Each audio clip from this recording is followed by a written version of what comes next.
Next, the state of marriage. Is it possible to stay in love for a lifetime? We're going to hear from the experts right after this. I think to go into it expecting that it's not going to be hard work, I think is very unrealistic.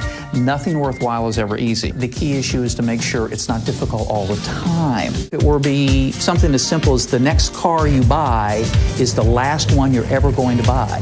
You would treat the car very differently, probably. What's the equivalent of that for my spouse? So how can couples solve problems that crop up in a relationship? Dr. John Curtis wrote The Business of Love, and he joins us today with his blueprint for a better relationship. And Dr. Curtis, you recommend couples write down a kind of a job description for their marriage and do performance appraisals and even negotiate benefits? You have a smile on your face. Yes. Yes, that's what it's kind of a guy thing, you know. Part of the equation, of course, is men, and men are never involved. It's all self-help books written by men for women, self-help books by women for women. So this book is really about trying to hook men in. The idea, think about it, one of the biggest sources of conflict at home are arguing over the chores. So why not have a job description? Put it in writing, everybody agrees to it, and then a couple times a year, sit down and talk about how well you're doing against that job description. For things like taking out the trash? Sure. Okay.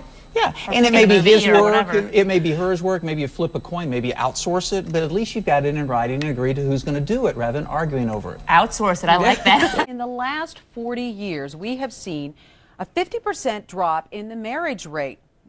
Half of all of the marriages in the U.S. end in divorce, and the look of marriage in our modern world is definitely changing. That's the very reason psychological consultant John Curtis is taking a second look to see what it's all about and help us understand the bedrock of the family dynamic and what it will take to survive. It's good to see you. This is really interesting. Well, I'm glad you see it that way. It's something that we need to put more of a focus on. You know, 90% of all Americans say that their ultimate goal in life is to be happily married, but unfortunately we've had for decades now the highest divorce rate in the entire world, and nobody seems to be understanding why or what to do about it. Well, what are some of the reasons that you are seeing for the increase in the divorce rate and the drop in people willing to get married in the first place? This will get me in trouble, but it starts with women. Uh-oh. In the women's movement, in the 60s and the 70s in particular, women stayed home and they were dependent on that financial livelihood of the husband. When women moved into the workforce, now over 50% of the workforce are made up of women. They realized they have the financial freedom to make decisions on their own, perhaps file for divorce. And so they're the ones that many times are initiating these changes, which I think is a good thing. But many times it's attributable to that early on process of women moving into the workforce, and women now are the bulk of college students, which kind of bodes well for the future about women and their options, that they only used to have one, and that's to be married, and number two, to have children. Well, what are some of the things that, let me ask you this, because what I'm hearing is, are you saying that marriage as we know it, that for better or worse, till death do us part, is broken somehow? Well, Absolutely. The highest divorce rate in the world, 50% of all marriages fail, about 65% of all second marriages fail. We've got this horse and buggy attitude about this modern thing called the American family, so it's time to change. One of the things we like to advocate, because several folks across the country talk about this kind of thing, is maybe even using a business model, concepts that men and women know daily in the world of work. A job description for a married couple. How basic. They fight over the chores all the time. Why not put it in writing? Everybody would have that at work.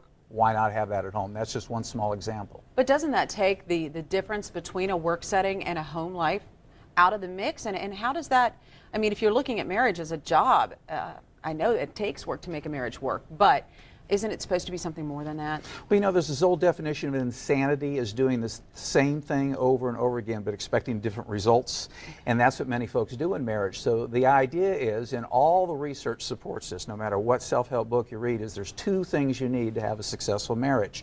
Romantic attraction, of course, and you can't read a book to get that. That just happens. And emotional maturity. That's the part that's lacking so many times. So an argument ensues and it turns into a divorce versus we work it through. Where at work, many times the skills are taught. There's somebody there as a supervisor who kind of brings folks together and applies those kind of business concepts. So emotional maturity is the hard part, and that's what we really have to go to work on.